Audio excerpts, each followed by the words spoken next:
오늘 저희들에게 주신 하나님 말씀 룻기 1장 16절 17절 말씀입니다. 함께 봉독하심으로 하나님 말씀을 받으십니다. 룻이 이르되 내게 어머니를 떠나며 어머니를 따르지 말고 돌아가라. 강권하지 마옵소서. 어머니께서 가시는 곳에 나도 가고 어머니께서 머무시는 곳에서 나도 머물겠나이다. 어머니의 백성이 나의 백성이 되고 어머니의 하나님이 나의 하나님이 되시리니 어머니께서 죽으시는 곳에서 나도 죽어 거기 묻힐 것이라. 만일 내가 죽는 일 외에 어머니를 떠나면 여호와께서 내게 벌을 내리시고 더 내리시기를 원하나이다 하는지라. 아멘.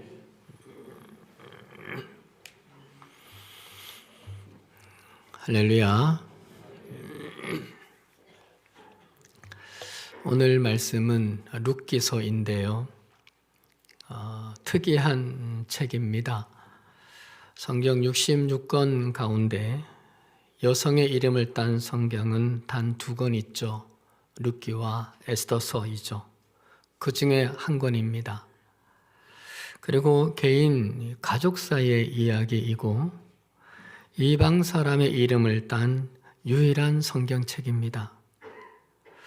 그런데 어떻게 성경에 오르게 되었을까 의문스럽기도 합니다. 하지만 룻기서는 룻기서의 그 자리에서 빛나게 존재하고 자리매김하고 있습니다.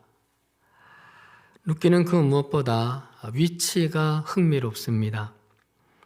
사사기 뒤에 그리고 사무엘서 앞에 위치하고 있습니다.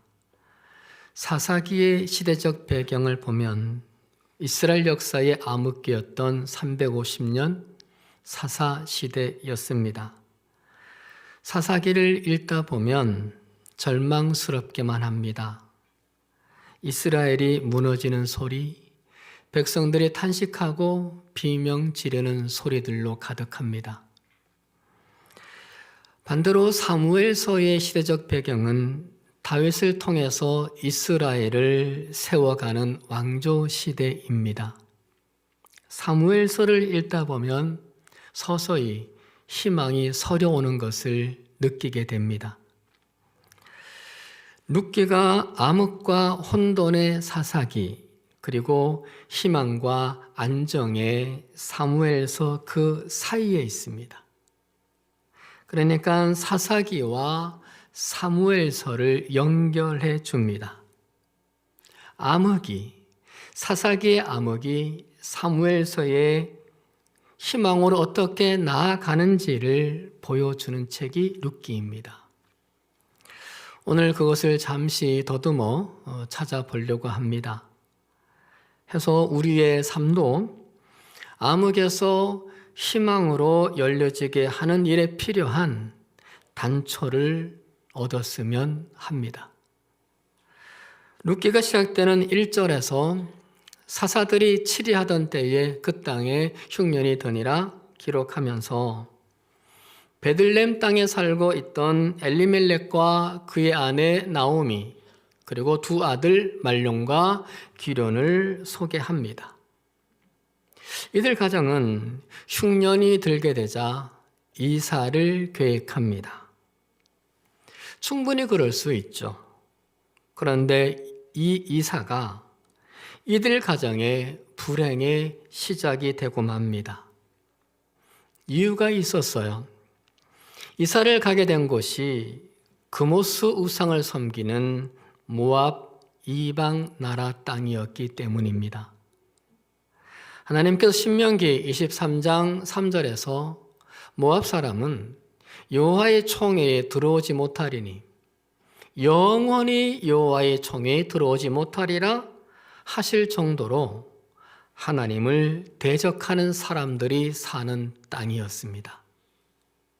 그런데 이들 부부는 개념치 않았습니다. 그리고는 대단히 파격적인 이탈을 감행을 합니다. 하나님이 약속하신 가나안 땅, 베들레헴 영적인 자리를 큰 고민 없이 등지고 모압으로 이사 갑니다. 살기 좋은 곳, 편하게 살 수 있는 곳이라면 된다는 급한 마음이 앞섰던 것 같습니다. 그들의 생각은 옳은 듯 했습니다. 흉년을 충분히 피할 수 있었습니다. 나아가 풍요롭게 살게 되었습니다. 두 아들도 모압 처녀와 결혼해서 단란한 가정을 이룹니다.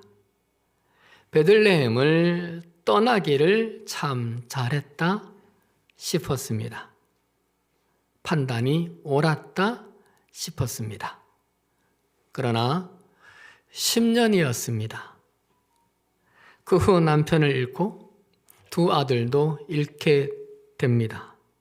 물질도 다 잃어버리게 됩니다.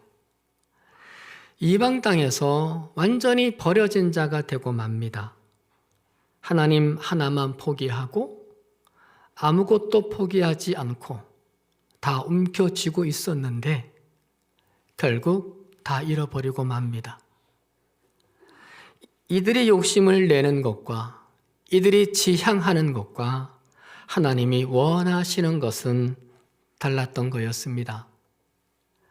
결국 나오미는 하나님을 찾게 됩니다. 베들레헴으로 돌아가기로 마음을 먹습니다. 내 힘, 내 돈, 내 지식이 아무리 많아도 하나님을 떠나서는 안 된다는 것을 처절하게 깨달은 거였죠. 힘들더라도 하나님을 더 믿고 믿음의 자리를 지켜내야 했다는 것을 뒤늦게 깨달은 겁니다. 해서 고향성 사람들 보기에 창피한 모습이 되었지만, 수치스러운 모습이 되었지만 살기 위해서 이제라도 돌아갑니다. 하나님께 항복을 하고 10년 만에 부끄러운 귀향을 하게 됩니다. 10년 전에는 하나님을 포기하고 세상으로 향했는데 이젠 하나님께 포기하고 믿음의 땅 베들레헴으로 향합니다. 포기하다는 영어를 아시죠? give up이라고 합니다. give, 주라, up, 어디로? 위로 주라. 위로 주는 것, 위에 계신 하나님께 내 삶을 드리는 것, 이것이 신앙인의 포기가 아닐까요? give up이 하나님이 원하시는 우리들의 포기, give up이 나를 살리는 우리들의 포기입니다. 해서 베드로전서 5장 7절에서 너희 염려를 다 주께 맡기라. 너희 염려를 다 give up 해라. 이는 주가 너희를 돌보심이라. 나오미가 이 신앙적인 포기, 항복을 하게 되는 겁니다. 이것이 나오미가 앞으로 입게 될 회복의 옷의 첫 단추를 채우는 거였습니다. 그런데 나오미에겐 고민거리가 있었습니다. 두 며느리 룻과 오르바를 어떻게 할 건가입니다. 고민한 끝에 그들은 친정으로 돌려보내기로 결정합니다. 둘 다 모압이 고향이고 새 출발할 수 있는 충분한 나이였기 때문이죠. 괜히 자기 때문에 며느리들을 고생시키고 싶진 않았던 겁니다. 해서 두 며느리에게 나를 따라오지 말고 모압 땅에 있으라고 강권합니다. 강력하게 권합니다. 여러분이 룻과 오르바 같으면 어떤 판단을 했을까요? 그리고 여러분의 딸이라면 어떻게 하라고 충고했을까요? 오르바는 모압에 남기로 합니다. 그런데 룻은 어머니를 따라 나서기로 합니다. 이때 나오미가 룻에게 말하죠. 보라, 네 동서는 그의 백성과 그의 신들에게로 돌아가나니 너도 너의 동서를 따라 돌아가라. 오르바가 모압에 남게 되는데 그걸 모압의 신들, 그모스 신들에게로 되돌아갔다라고 표현을 합니다. 시어머니가 룻에게 너도 그렇게 하라고 합니다. 그러자 룻이 16절, 17절에서 대답하죠. 내게 어머니를 떠나며 어머니를 따르지 말고 돌아가라. 강권하지 마옵소서. 어머니의 백성이 나의 백성이 되고 어머니의 하나님이 나의 하나님이 되시리니 내가 죽는 일 외에 어머니를 떠나지 아니하리라. 이 대답에서 시어머니를 따라가는 며느리의 그 이유를 선명하게 볼 수 있습니다. 하나님 때문이었습니다.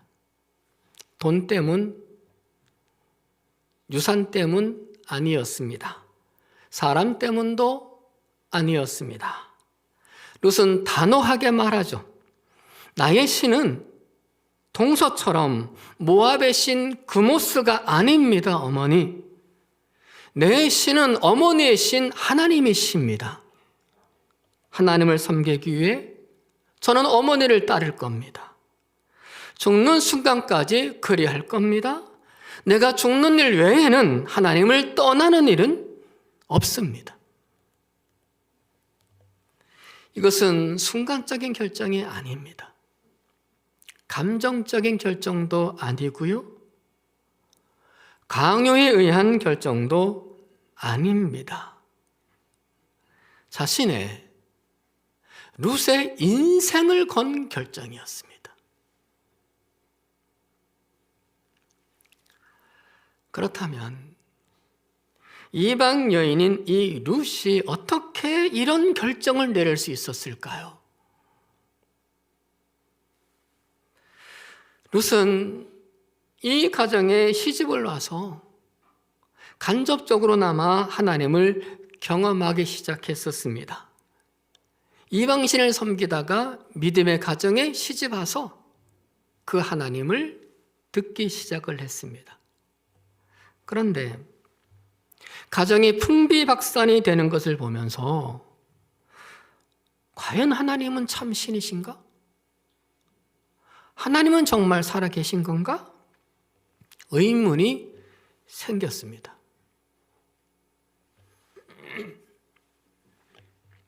그런데 시어머니의 두 가지 모습을 보면서 그 의심을 거둡니다. 그리고 하나님을 확신하기에 이릅니다.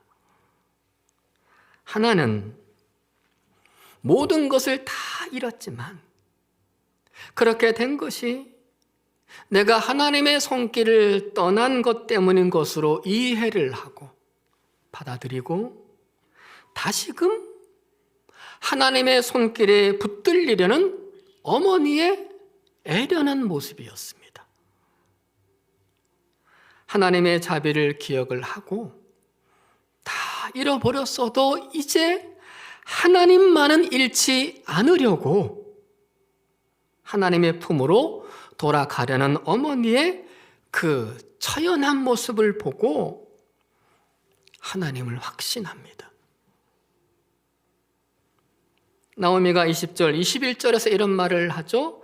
전능자가 나를 심히 괴롭게 하셨음이니라. 내가 풍족하게 나갔더니 여호와께서 내게 비어 돌아오게 하셨느니라. 전능자가 나를 괴롭게 하셨거늘. 전능자가 나를 괴롭게 했다고 두 번을 반복하면서 하나님을 전능자라고 고백을 해요.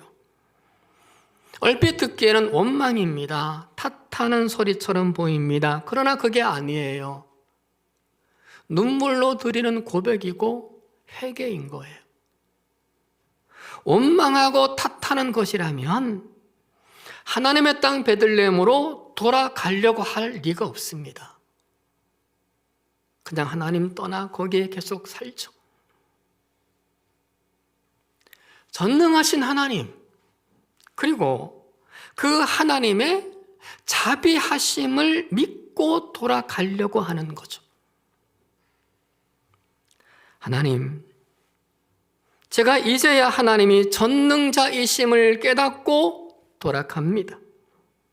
하나님을 떠나서는, 하나님 없이는 내가 아무리 가지고 있어도, 아무리 내가 능히 있어도 안 되는 거였습니다. 늦었지만 그래도 희망을 가지고 돌아가려고 합니다. 하나님은 이런 저라도, 이렇게 다 망가진 저라도, 이렇게 부끄러운 저라도 새롭게 하실 전능자이십니다. 부디 제게 자비도 베풀어 주시옵소서. 이 매달림으로 돌아간 겁니다. 완전히 망하고 초라하게 되었는데, 그럼에도 이렇게 여전히 하나님을 붙들고 살아내는 그 시어머니를 보고 하나님은 살아 계시는구나, 하나님의 참 신인 거 맞구나, 어머니가 이 정도면 무너질 것 같은데도 버티시고, 어머니가 이제는 삶을 놔버릴 것 같은데도 또다시 버티시는 그 힘이 바로 이 하나님이시구나. 이 하나님이시구나. 나도 이 하나님을 믿어야지. 잘 모르지만 이 하나님 나도 믿어야지. 결단하게 이른 거죠. 또 하나의 시어머니의 모습은 이렇게 힘든 삶이 되었음에도 불구하고, 마음의 서러움과 한이 가득 찼음에도 불구하고, 며느리들을 딸처럼 아끼는 시어머니의 사랑을 보고 시어머니가 믿는 하나님을 신뢰하게 된 겁니다. 하나님은 보이지 않지만 시어머니를 통하여, 시어머니의 사랑을 통하여 하나님을 보게 된 겁니다. 이런 어머니가 섬기는 하나님이라면 나도 섬겨야지. 결단하게 된 거죠. 요한일서 4장 12절에 만일 우리가 사랑하면 하나님이 우리 안에 거하신다고 하셨어요. 사랑하면 우리 안에 거하신 하나님을 보여주는 거예요. 그렇듯 룻은 어머니의, 시어머니의 사랑을 보고 하나님이 어머니 안에 살아 계신 줄 믿고 그 하나님을 나도 믿기로 한 거죠. 이 두 가지를 보고 어머니가 가는 곳에 나도 간다고 했습니다. 어머니가 가는 곳은 희망찬 곳이 아닙니다. 비난과 가난과 외로움과 두려움이 기다리고 있는 곳입니다. 고생길인 거죠.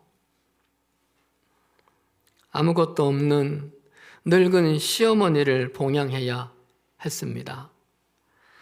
남의 밭에 가서 이삭을 주어야만 겨우 하루를 연명할 수 있었습니다. 연고도 없고 아는 사람도 없는 낯선 곳이었습니다. 베들레헴 사람들이 가난하고 이방인이고 과부인 룻을 좋아할 리 없습니다. 그럼에도 따라가겠다는 것은, 어머니, 내가 하나님을 좀 잘 믿을 수 있다면 그 손해와 그 희생들은 상관이 없어요. 감당할 거예요. 어머니, 내가 하나님과 함께 할 수만 있다면 지금보다 더 힘든 고난의 길이어도 괜찮아요. 후회 없이 그 길을 갈 겁니다. 이 마음이었어요. 친정 식구들이 말리지 않았을까요? 친정 엄마가 대성통곡하고 붙들지 않았을까요? 가지 말라고. 왜 불구덩이에 들어가냐고. 왜 그 먼 길에 고생하러 가냐고. 친구들은 어땠을까요? 바보 같은 선택을 왜 하냐라고 말하지 않았을까요? 도대체 그 하나님이 뭐라고? 아무 신이나 섬기면 되지. 그게 뭐라고 그렇게 야단이냐고.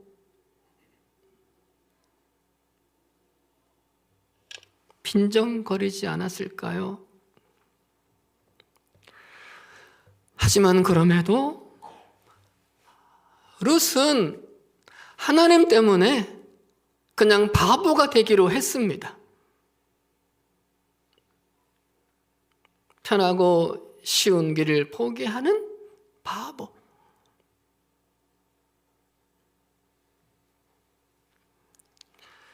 해서 시어머니를 따라 베들레헴으로 갔습니다. 그리고 제가 룻기를 읽으면서 예상되는 건 뭐냐 하면 이랬으니 반전이 있겠지. 뭔가 새로운 것이 이들을 기다리고 있겠지. 그렇지만 아니었습니다. 예상대로 고생 시작입니다. 하나님 때문에 갔고 하나님 의지해서 갔는데 하루 먹을 양식거리도 없는 거예요. 수근거리는 사람들의 소리가 신경이 쓰였고 남자들이 무엇보다 곁눈질하는 것도 부담스러웠습니다.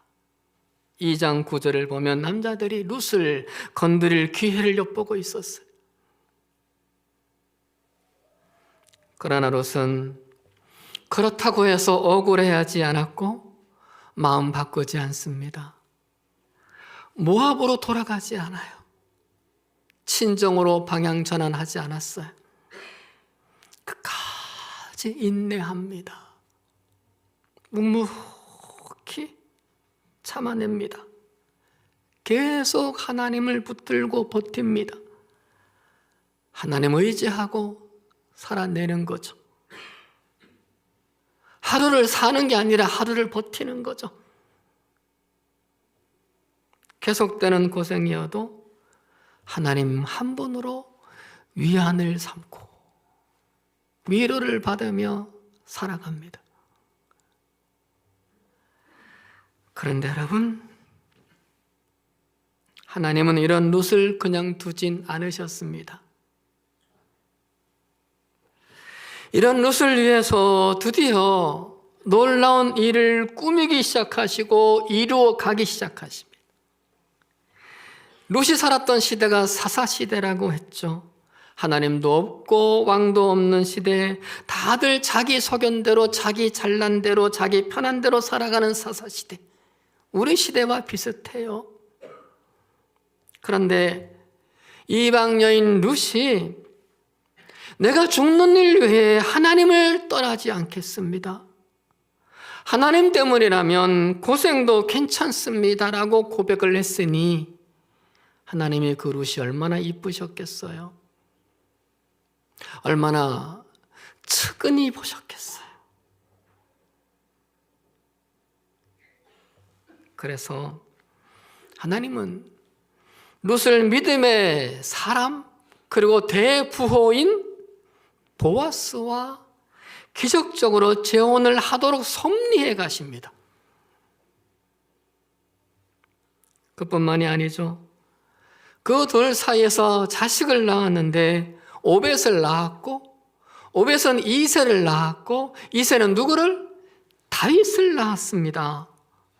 이방 여인인데 다윗의 증조모가 되었습니다. 여호와의 총에 영원히 들어오지 못하는 모압 족속인데 이스라엘의 왕조의 증조모가 되었습니다. 사사시대를 종결시키고 왕조 시대를 열어가는 룻기의 주인공이 되었습니다. 뿐만 아니라 마태복음 1장 5절에서 예수님의 족보에도 오르는 영광을 얻습니다. 그 예수님 족보에 룻이 올려집니다. 아무 대책도 없는 그 룻을 하나님이 섬세하고 세밀하게 멋지게 이끌어 가셨어요. 상상할 수도 없고 차마 꿈꿀 수도 없는 복을 주세요. 하나님 때문에 다 포기해도 하나님만 포기하지 않았는데 성공하게 하십니다. 바보 같다며 넌 인생을 왜 그렇게 어리석게 사냐며 비웃던 사람들의 입들을 모두 다물게 만들어 주셨어요. 하나님께서 룻을 통해 우리에게 말씀하십니다. 잘 봐라. 잘 봐라. 나 때문에 손해보고 희생한 것에 대해서 내가 반드시 책임진다. 잘 봐라. 룻을 잘 봐라. 나 때문에 고생한 거, 나 때문에 아픈 거, 나 때문에 눈물 흘린 거, 나 때문에 고생한 그 모든 것들, 그것에 대해 내가 꼭 책임진다. 내가 너의 인생을 확실하게 보장한다. 주님도 직접 말씀하셨어요.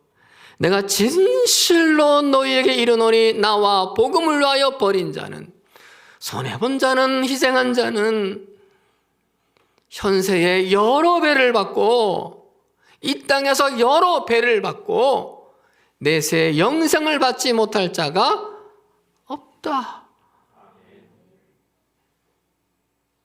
사랑하는 여러분, 손해를 보고 희생을 해도 하나님 때문에 감당하고 계시죠. 정서적인 손해, 시간적인 손해, 감정적인 손해, 육체적인 희생, 그리고 물질적인 손실을 보면서도 하나님 때문에 감당하고 계시죠. 계산기 버리고 아깝지만 그래 감당하고 계시죠. 억울하셔도 하나님 때문에 삼키시죠. 아프고 괴로우셔도 하나님 때문에 꼭 참으시죠. 상처받으시고 마음 상하시고 자존심 상하셔도 하나님 때문에 견디시고 계시죠.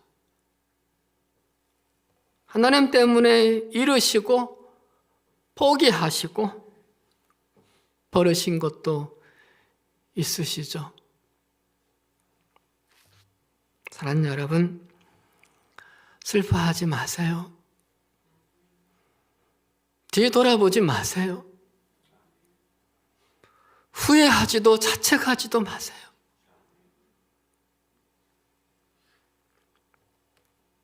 하나님께서 룻을 통해 그런 삶을 살아가는 우리들에게 약속해 주시잖아요.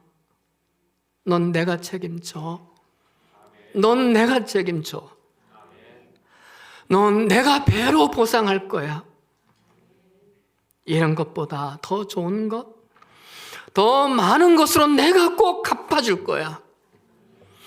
세상 사람들의 입을 다물도록 내가 갚아줄 거야.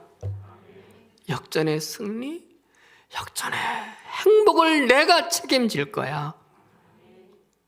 이 믿음으로 끝까지 인내하시고 끝까지 믿음의 자리에 서서 살아가는 저와 여러분 되기를 바랍니다.